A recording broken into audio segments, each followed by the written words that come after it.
Salut la gang! Donc aujourd'hui, on va faire l'introduction, l'addition et la soustraction des nombres décimaux. Commençons par introduire nos nombres décimaux. Donc, qu'est-ce qu'un nombre décimaux? C'est un nombre qu'on peut appeler aussi un nombre à virgule. Donc, c'est un nombre qui comporte des décimales. Donc, il y a un nombre à la position des dixièmes, des centièmes, des millièmes, etc. On a deux types de nombres décimaux. On a les nombres décimaux avec une partie finie et une partie infinie. Donc, allons voir la différence entre ces deux types-là. Si j'ai, par exemple, une demi, si je le convertis en nombre à virgule, ça nous fait 0,5. Ça, c'est un nombre à virgule avec une partie décimale finie, puisque mes décimales s'arrêtent. Il n'y en a pas à l'infini. Donc, fini veut dire que nos décimaux s'arrêtent. Un autre exemple, un quart, si je le mets en nombre à virgule, ça me fait 0,25. Mes décimales s'arrêtent. Infini, ça veut dire quoi? Ça veut dire que mes décimales vont continuer et jamais arrêter, vont être à l'infini.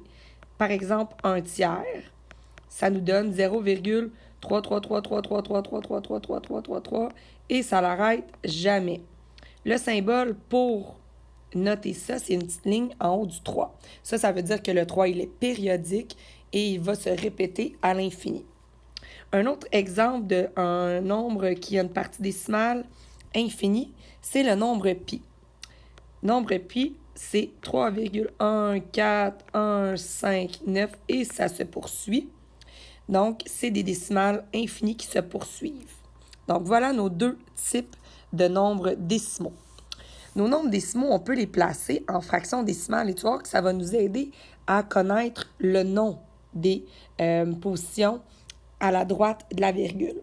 Donc, une fraction décimale, c'est une fraction que son dénominateur est 10, 100, 1000, 10 000, etc. Un aurait pu fonctionner aussi. Par exemple, 7 dixièmes. Par exemple, 7 centièmes. Par exemple, 18 millièmes. Par exemple, 25 dix millièmes. Donc, c'est des fractions que le dénominateur, c'est soit 10, 100, 1000, 10 000, etc. Si on veut comparer des fractions, par exemple, les trois fractions qui sont ici, 0,6, 0,06 et 0,006, plusieurs façons pour y arriver pour savoir quelle fraction est la plus grande. Tu as peut-être vu des trucs au primaire. Un de ceux-là est sûrement de t'assurer de mettre le même nombre de décimales à chacun des nombres. Comme ça, c'est plus facile de les comparer. Donc, si on s'assure de mettre dixième, centième, millième, on s'assure qu'on met des décimales qui se rendent jusqu'au millième à chacun des nombres. Comme ça, après ça, je peux dire, 600 est plus grand, 60 est plus grand que 6. Donc, 6 est le plus petit nombre, 60 ensuite et 600 en dernier. Donc, c'est une bonne façon de les comparer. Les positions, donc là, c'est sûr que si tu es allé à l'école anglaise, ça sera peut-être difficile pour toi. Donc, on va les prendre en note. Donc, commençons. Et si tu veux tourner ta feuille, tu peux le faire pour être capable d'écrire, sinon tu vas sûrement manquer de place. Donc, si je prends un nombre, exemple, la ligne que j'ai faite, si c'est la virgule. Donc, si je commence par le premier nombre qui est à la droite de la virgule, on appelle ça les unités. Ensuite, si je poursuis, mon deuxième nombre après la virgule, c'est la position des dizaines. Ensuite, c'est la position des centaines. Ensuite, unité de 1000.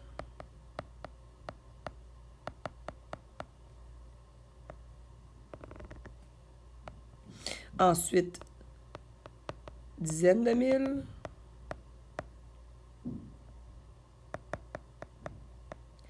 Et finalement, on va s'arrêter à centaines de mille. Alors, si j'avais le nombre suivant,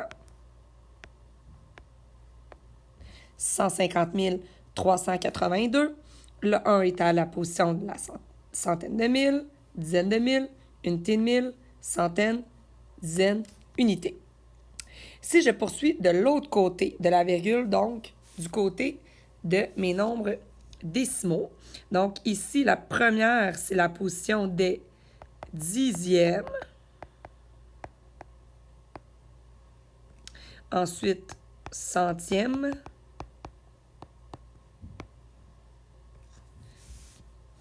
Je continue les millièmes.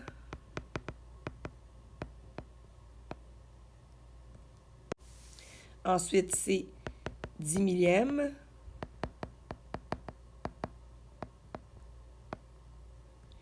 Et on va s'arrêter à 100 millièmes.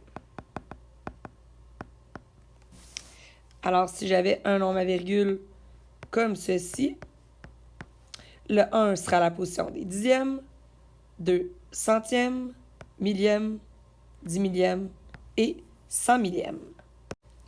Maintenant qu'on a bien introduit nos nombres décimaux, allons-y maintenant avec l'addition et la soustraction de nombres décimaux. Donc, comment faire? D'abord, il faut que tu enlignes les virgules des deux nombres selon les chiffres et selon leur position. Fait qu'autant dans l'addition que dans la soustraction, tu dois enligner les virgules. Donc, allons-y avec deux exemples. Fait que je vais commencer par faire un exemple d'addition. 123,45, fait que ça va être notre premier exemple, plus 67,8. Alors là, tu places toujours ton plus grand nombre en haut et tu places ton deuxième nombre en dessous, mais en enlignant les virgules. Donc, 67,8, il faut bien l'enligner. Et là, ben, ici, on a un petit espace, fait qu'on ne gêne pas de mettre un 0 à la position des centièmes. Et là, je procède à l'addition. 5 plus 0, 5. 8 plus 4, 12. J'abaisse ma virgule. 7 plus 3, 10 plus 1, 11.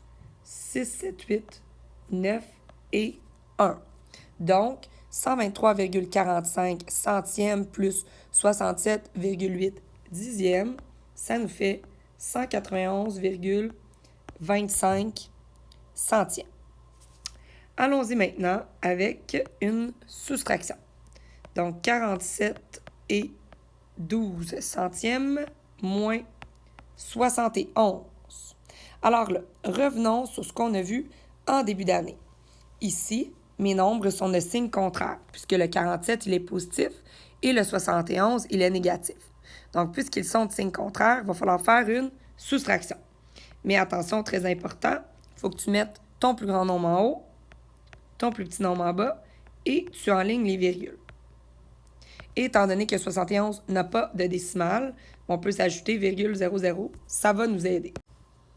Alors ici, 0 moins 2, je ne peux pas, donc je dois venir emprunter.